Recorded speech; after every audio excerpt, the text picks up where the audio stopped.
Je suis Grégory Pouy et vous écoutez Vlan, un podcast qui vous aide à être plus serein en comprenant avec nuance le monde dans lequel nous évoluons. Bienvenue dans cette deuxième partie de cet épisode avec Marc Mortelsman que je vous laisse écouter tout de suite.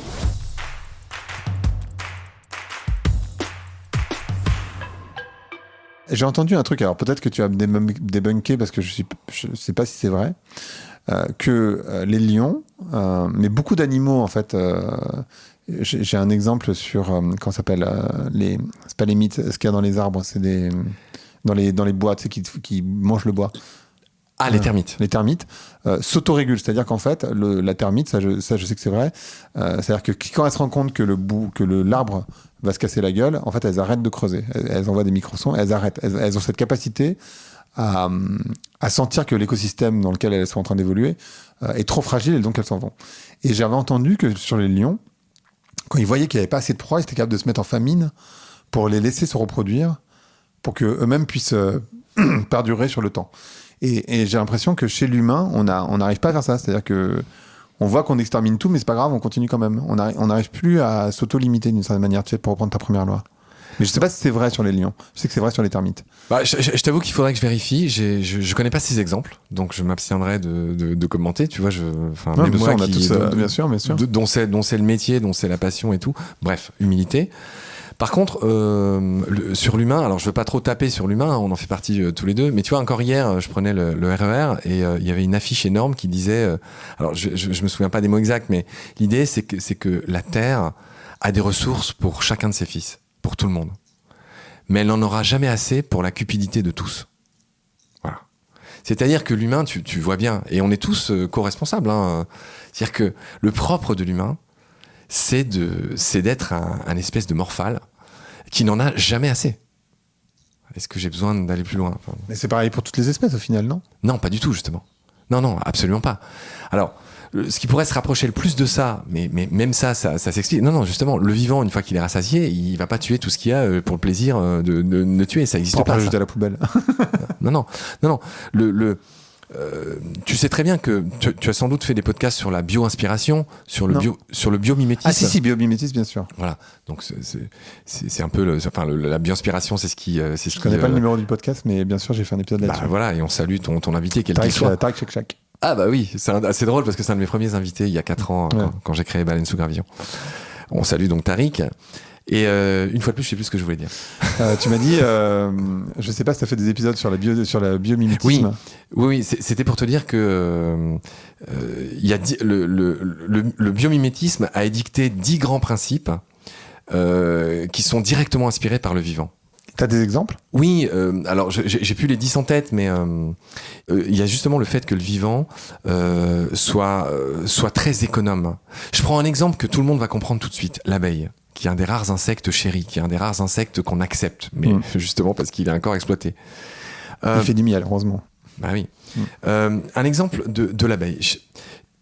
Tu sais que ce soit une ruche, c'est-à-dire une colonie exploitée par l'humain ou une colonie dans le sauvage, tu sais très bien que les abeilles récoltent du nectar et qu'elles en font du miel en le malaxant dans leur bouche, en se le passant de l'une à l'autre, etc.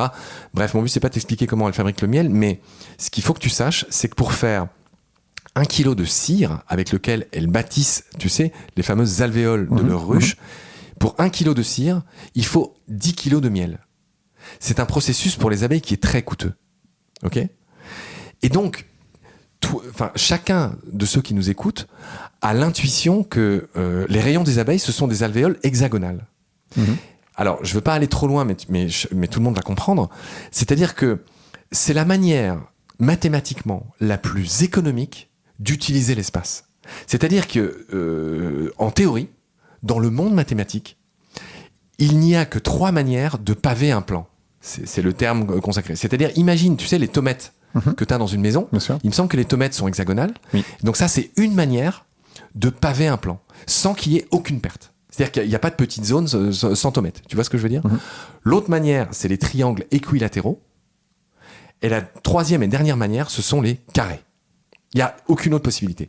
Eh bien, l'abeille a inventé la méthode, elle l'a affinée au fil des millions d'années, bien sûr, mais la plus économe théoriquement possible pour construire ces fameuses alvéoles. Je sais pas si je t'ai convaincu.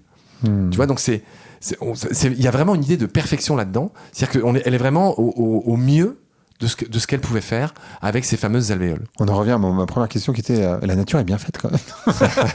Oui, alors typiquement l'alvéole de l'abeille, c'est quelque chose qui donne envie de dire ça.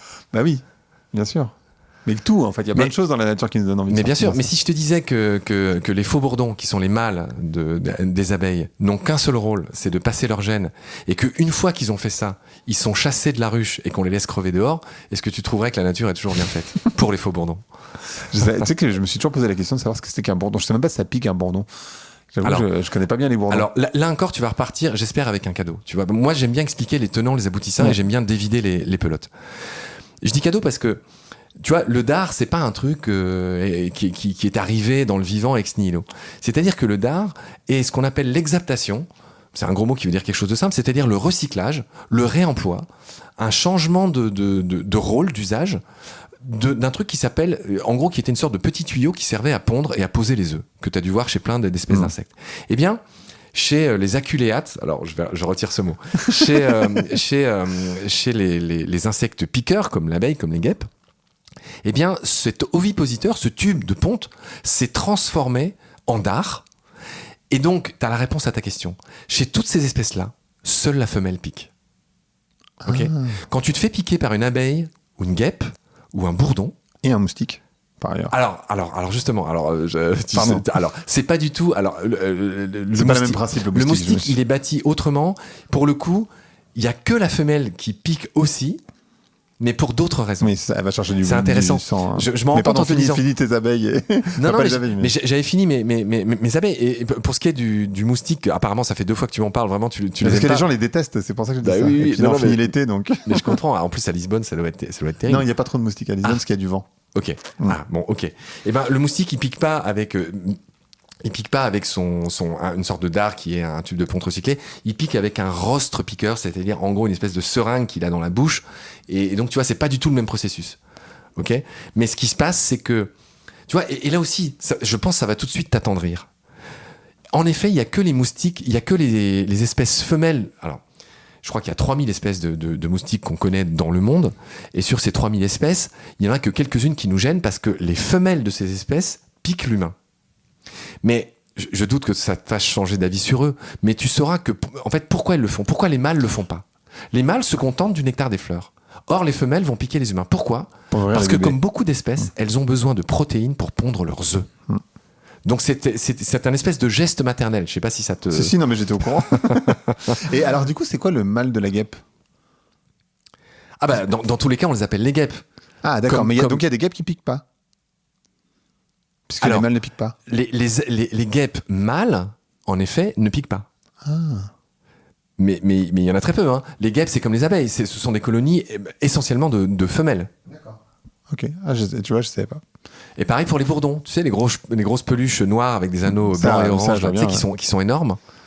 Et ben c'est pareil. Seules les femelles piquent. Mais donc il y a des bourdons qui piquent. Alors, moi, je pensais que les bourdons, ça piquait pas. Bien qu'ils aient un nom masculin, ce sont bel et bien des femelles de la grande famille au sens large des abeilles, ce qu'on appelle les bourdons. Il y a une 50aine d'espèces de bourdons en France. Je sais pas si tu es au courant, il y a 1000 espèces. C'est pour ça que j'avais fait une émission d'ailleurs à nouveau dans Mécanique du vivant. C'était pour dire que nos amis, les gens qui nous entourent, ne connaissent que l'abeille à miel, Apis mellifera. Il y a 1000 espèces d'abeilles en France. Et tu vois, ce qu'on pourrait enseigner aussi à la petite école, c'est que la plupart de ces 1000 espèces d'abeilles, 7 sur 10, 700 sur 1000 si tu préfères, sont 1, solitaires. Elles vivent pas en colonie comme les abeilles. Elles sont solitaires. Et 2, elles vivent dans des petits trous du sol. Tu vois, c'est pas du tout... En fait, il y a très peu d'espèces qui vivent en colonie parmi les abeilles. Il y en a vraiment très très peu. La grande partie, elles sont solitaires et elles creusent des petits trous dans le sol. Ok. Non, mais du coup, les bourdons piquent, potentiellement. Je savais pas. Ben oui, le Bombus terrestris, là, celui que je t'ai dit, un des plus gros, tu sais, que tout le monde connaît, qui est noir avec des anneaux blancs et orange, eh bien, c'est une femelle fondatrice. Alors, c'est pas exactement comme les abeilles, qui passe l'hiver. C'est une femelle fondatrice qui passe l'hiver et qui pond des ouvrières, etc. Et dans le lot, il y a un certain nombre de mâles, mais elle pond surtout des ouvrières qui vont recréer une petite colonie. Beaucoup moins importante que celle des abeilles. Chez les bourdons, c'est des colonies de 600 individus. Et les abeilles, on est plutôt sur les 50 000. pour une colonie. Ouais, effectivement. Est-ce qu'il y a des anecdotes, parce que là on a utilisé beaucoup, mais une anecdote qui te tient particulièrement à cœur, que tu utilises très régulièrement avec tes amis, ta famille, potentiellement la radio, mais... Je te remercie parce que, et là je voudrais te faire ce compliment. On voit que t'as lu le bouquin et que deux, t'as du répondant. Donc merci, je te flatte. Plaisir. Non, mais effectivement, bien sûr que j'ai envie d'ajouter des choses et qui arrivent logiquement, j'ai envie de dire. Parce que là, tu vois, on était assez dans le jardin, donc c'est des gens que les gens peuvent, c'est des choses que nos auditoristes peuvent facilement se représenter. Et donc j'en arrive à quelque chose que, pareil, tout le monde connaît. C'est ce qu'on appelle la sagesse populaire et toutes ces expressions qui emploient des noms d'animaux, les fameux noms d'oiseaux. Il n'y a pas besoin de chercher longtemps pour voir que la plupart de ces expressions prennent un animal et l'érigent en truc dégueulasse pour souvent illustrer quelque chose de négatif. Pas toujours. Pas toujours. Être un aigle. Voilà, t'as un regard d'aigle, t'as fier comme un pande, mais t'as beaucoup de... être fait comme un rat ou sale comme un cochon, être un gros alors porc, qu'un cochon c'est impropre, balance ton porc, tu vois, une dinde, une morue, tu vois, si t'y penses, tu vas vite trouver qu'il y a beaucoup plus d'expressions négatives qui utilisent des animaux, des noms d'oiseaux, des noms d'animaux que d'expressions positives. Voilà. Alors ça, c'est toutes les expressions, donc je te fais pas un dessin, donc moi je trouve que ça interroge quand même, ça interroge sur cette espèce de supériorité que s'est donné l'humain. Au lieu de... Un jour, j'espère que l'humain va se réveiller. Je pense pas que j'y assisterai de mon vivant, mais j'espère qu'un jour, la mentalité dominante, ça sera on est les grands frères. On doit aider les autres. Il y en a certains qui pensent comme ça. C'est tous les gens de ceux que j'appelle la famille. Tu vois, les Cyril Dion, les Paul Watson, des gens qui ne supportent pas cette espèce de prééminence que l'humain s'est donnée sur le reste du vivant et donc qui donnent leur vie d'une certaine manière. Et moi, le mot n'est pas trop fort, c'est ce que je fais. Tu vois, quand je me lève le matin, je pourrais gagner beaucoup plus d'argent en faisant autre chose. C'est pas facile, tu vois, de faire ce qu'on fait. T'en sais quelque chose, t'as commencé. Ouais, bien sûr. T'as commencé podcasteur. Donc, j'ai encore perdu mon fil. À part les expressions, il y a aussi ce qu'on appelle, alors, j'espère vite t'en convaincre, la fameuse sagesse populaire. Il y a toutes sortes d'expressions. Je vais t'en donner 2 exemples qui disent, par exemple, faire l'autruche. Donc, pareil, on va y aller franco du goulot. Est-ce que tu penses que l'autruche est suffisamment conne pour mettre sa tête dans la terre ou dans le sable quand elle est en danger? Tu rigoles, mais c'est vrai que non, c'est quand faire l'autruche, c'est plutôt quand tu veux pas voir un truc, quoi. Ouais, mais tu sais, l'illustration, t'as forcément dû voir dans ta vie des dessins où t'as l'autruche qui a la tête dans le sable. Donc, quel que soit... On pourrait imaginer Macron, là, en ce moment. Alors, c'est bien, t'as eu la sagesse de répondre oui ou non, mais bien sûr que non. Mais ça, tu vois, on pense que c'est un comportement de l'autruche qui a été mal compris ou mal étudié. C'est-à-dire que, ça t'a pas échappé, l'autruche, déjà, on pourrait en parler autrement. Il se trouve que l'autruche, c'est le bipède le plus rapide sur Terre. L'autruche court à 75 km/h, là où notre meilleur humain, qui s'appelle Usain Bolt, en 2009 à Berlin, il a fait son 100 mètres en 37 en 9 minutes 54 secondes, je crois. Et ça, je te le traduis. Il a fait 9 secondes plutôt. Non. Il a fait 9 secondes 54. Oui, qu'est-ce que j'ai dit? 9 minutes. Ah oui, je te prie, excusez. C'est très long. Oui, je la refais.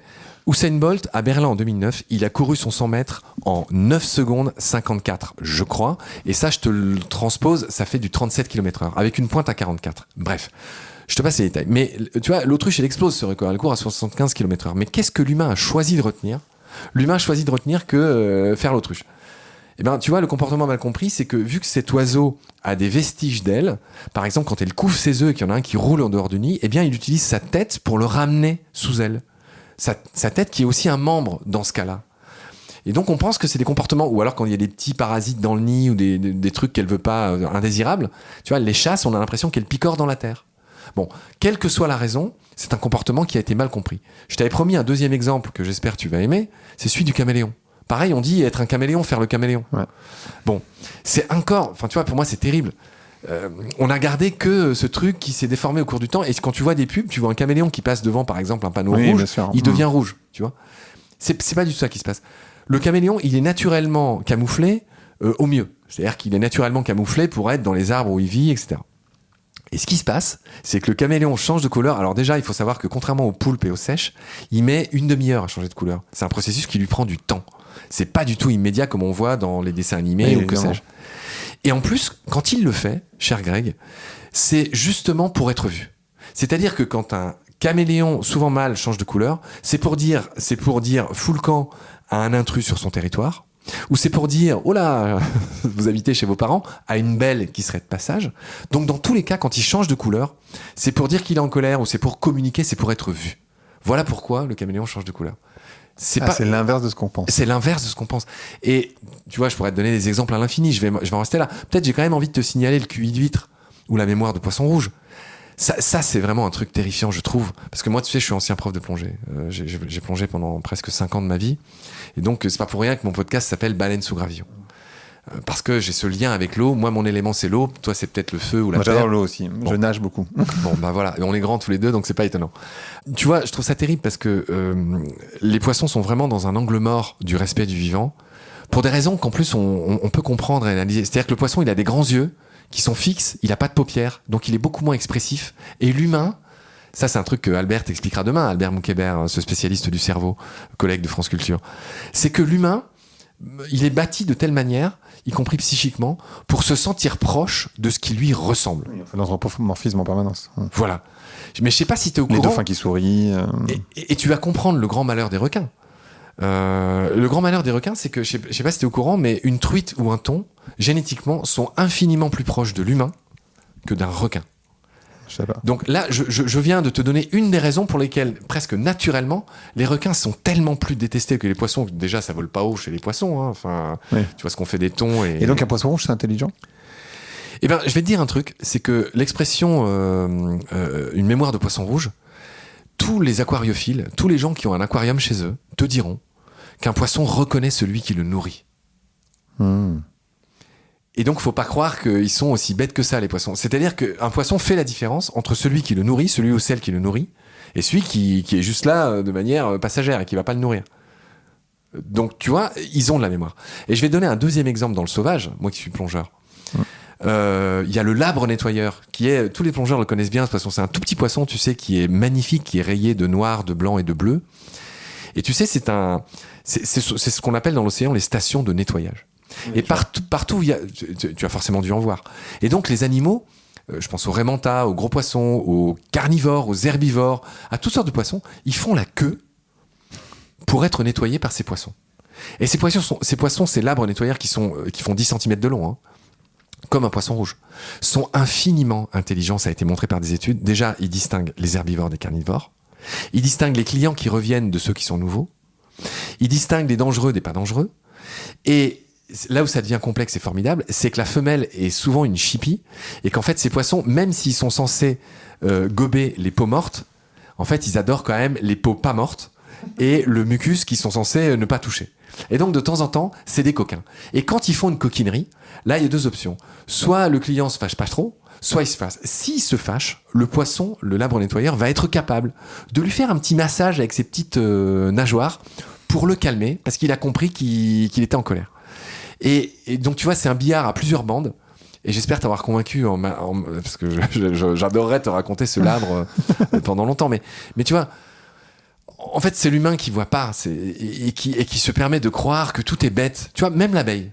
Je parle trop des abeilles, mais l'abeille est capable de faire des opérations simples jusqu'à 5. L'abeille est capable de compter jusqu'à 5. Or, dans un cerveau d'abeille, Greg, il y a 1 million de fois moins de neurones que dans le nôtre. Dans ce cerveau qui fait le volume d'une tête d'épingle, elles sont capables de compter jusqu'à 5. On dit aussi, je voulais revenir sur les pigeons, on dit que les pigeons sont un peu cons, mais aussi on m'a dit, mais je sais pas si c'est vrai, tu vas pouvoir me dire, du coup j'en profite, que les pigeons pouvaient voler jusqu'à 200 km/h. Et j'étais assez surpris de cette vitesse, mais je sais pas si c'est vrai. Alors moi aussi je suis surpris de cette vitesse, je pense qu'elle est un peu exagérée. Ce que je sais, c'est que le record de vitesse de vol appartient en piqué à celui qui les chasse, c'est-à-dire le faucon pèlerin, qui avoisine les 400 km/h en piqué. Donc tu vois, le pigeon il fait rarement des piqués. Oui. Donc ce chiffre effectivement me paraît un peu exagéré. Et en non piqué, il y a un autre oiseau le plus rapide de la Terre en non piqué, c'est le martinet noir. Et il y en a en France. Il y en a, ils sont malheureusement comme les hirondelles. Leur population se porte très mal. Et quelle vitesse ? 200 km/h. Ah oui, donc le pigeon peut pas être à cette vitesse. Non, je pense pas. Mais ça va très vite quand même. Hein, mais je pense que les pigeons volent vite. Et c'est marrant ce que tu me dis. Je pense qu'ils volent vite et je pense qu'il faut être un faucon pèlerin pour les attraper. Ouais. Mais c'est ça. Et ils volent très vite en fait. Et en plus par surprise. C'est pas pour rien qu'ils les pigeons, ils les voient pas arriver. Ouais, non, donc ils doivent être vraiment très très rapides. Mais... Ils sont rapides, ouais. Mais tu sais, les pigeons, ils ont plein de trucs. Enfin, on les aime juste pas pour la raison qu'on a développée tout à l'heure. Mais je voudrais quand même te signaler concernant les pigeons que les pigeons nourrissent leurs oisillons avec quelque chose qui s'apparente à du lait.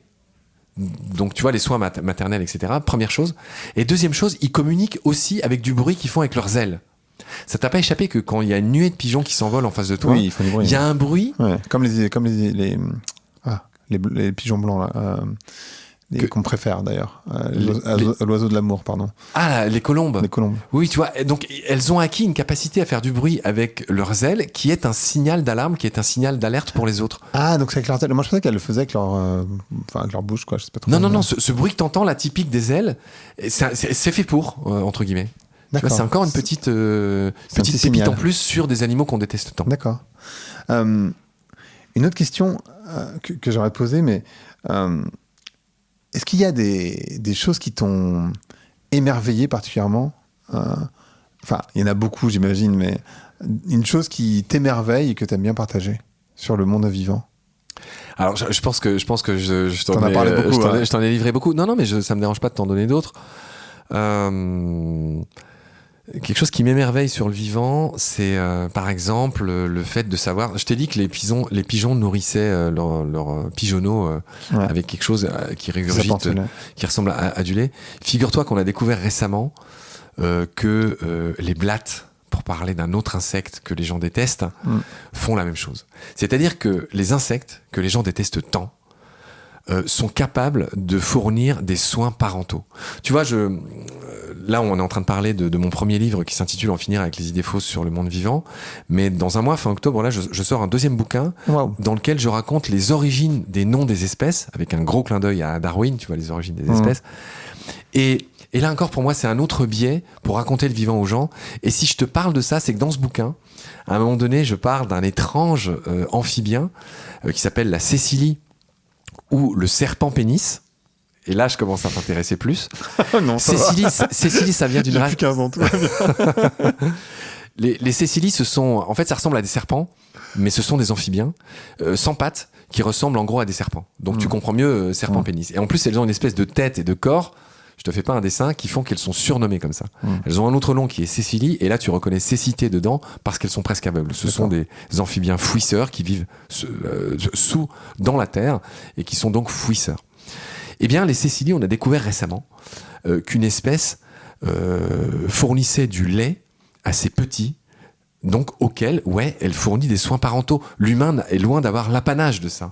Tu vois, donc même les êtres qu'on déteste le plus, ces êtres qu'on connaît pas du tout, mais les blattes pour le coup qu'on connaît beaucoup plus, et c'est pareil, hein, il y a quelques espèces que l'humain aime pas du tout, mais il y a peu d'animaux aussi propres qu'une blatte.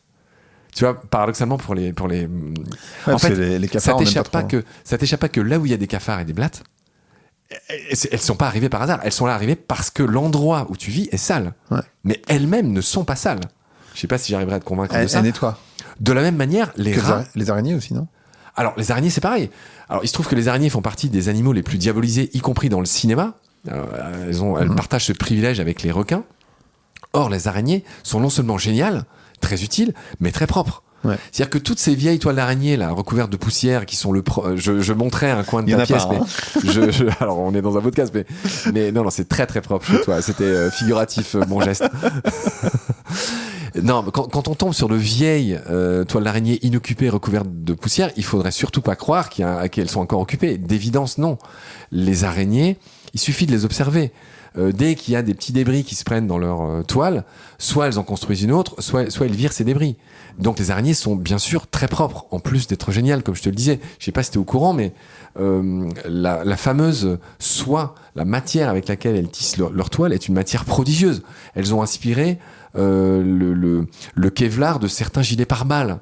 C'est-à-dire que leur soie est à la fois très solide et très élastique. Il y a très peu de matière que sait fabriquer l'humain qui réunissent ces propriétés. Et le rat est propre aussi. Ah bah, ça a l'air de t'étonner. Les rats passent leur vie à se nettoyer. Là encore, si tu les observais, je devine que tu as d'autres passe-temps. Oui. Non, mais les rats sont d'évidence extrêmement propres. Ils ont colonisé Enfin, c'est l'humain qui produit les déchets, c'est pas les rats. Sinon, ils seraient pas là. Ça t'aura du mal à convaincre les gens, peut-être que les rats sont propres, mais... Bah, je pense que ce que j'ai dit est très juste et parfaitement... En fait, c'est les humains qui sont sales. Ah ben, bien sûr. Peut-être juste un mot historique. Tu invites beaucoup d'historiens dans tes émissions et tu fais bien. La peste. Alors, effectivement, la peste a été apportée. Parce que nos deux espèces de rats en France, tu sais, il y a le rat brun et le rat noir. Non, je sais pas. Ratus, c'est le rat noir. Mais c'est intéressant, là, c'est un truc que je développe dans le bouquin, mais c'est qu'il y a deux espèces de rats en France. T'as le rat brun et le rat noir. Il y en a un qui nage et il y en a un qui s'enfuit par le bas et un qui s'enfuit par le haut. D'accord. Le plus gros, c'est le surmulot, c'est le rat brun. Ratus norvegicus. Et le rat noir, Ratus, les deux espèces nous ont été importées par les premières circumnavigations en provenance d'Asie. Et il se trouve que c'est pas le rat qui héberge le virus de la peste, ce sont les puces. Et donc le rat est lui aussi, comme nous, victime des puces. Et donc le bacille de la peste, Yersinia pestis, est à l'origine dans les puces. Et donc les rats ont été les véhicules de ça. Et le second véhicule, on peut voir ça comme ça aussi, a été les bateaux. Mais des études récentes montrent que, en fait, la peste, qui à une époque a éradiqué la moitié de la population européenne, ou en tout cas un gros tiers, un bon cours, voilà, a d'abord été transmise par l'humain. C'est pas les rats.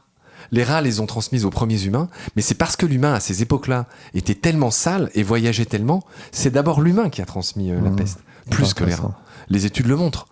Donc tu vois, en résumé, c'est un peu ce que je te disais tout à l'heure sur les expressions. Les rats ont bon dos. Tout ce qu'on n'aime pas, enfin, quand tu veux noyer ton chien ou quand tu veux te débarrasser de ton chien, tu l'accroches à un arbre sur l'autoroute des vacances, mais tu peux aussi dire qu'il a la rage, selon l'expression consacrée. Donc voilà ce qui se passe.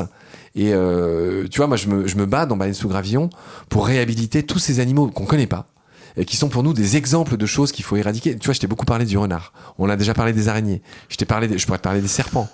Les requins, un tout petit peu, on en a pas beaucoup parlé. Mais... T'as eu la gentillesse de me parler des moustiques. Et toi-même t'as dit, sans que je dise rien, que ils sont en base de tellement de chaînes alimentaires. Donc si, avec un coup de baguette magique, on éradiquait toutes les mouches et les araignées, juste parce que parfois ils nous embêtent, on mettrait encore plus le dawa dans le vivant qui essaye de survivre autour de nous, qui n'a rien demandé à personne. Une dernière question peut-être sur les animaux préhistoriques. Il en reste encore aujourd'hui, non? Parce qu'en fait, j'ai l'impression on a l'impression que les dinosaures ont disparu, mais en fait, je sais, moi, ce que je crois, c'est que, mais peut-être que je me trompe, tu vois, encore une fois, ma connaissance est très parcellaire, mais que les crocodiles, les requins, les tortues, sans doute les fourmis, mais...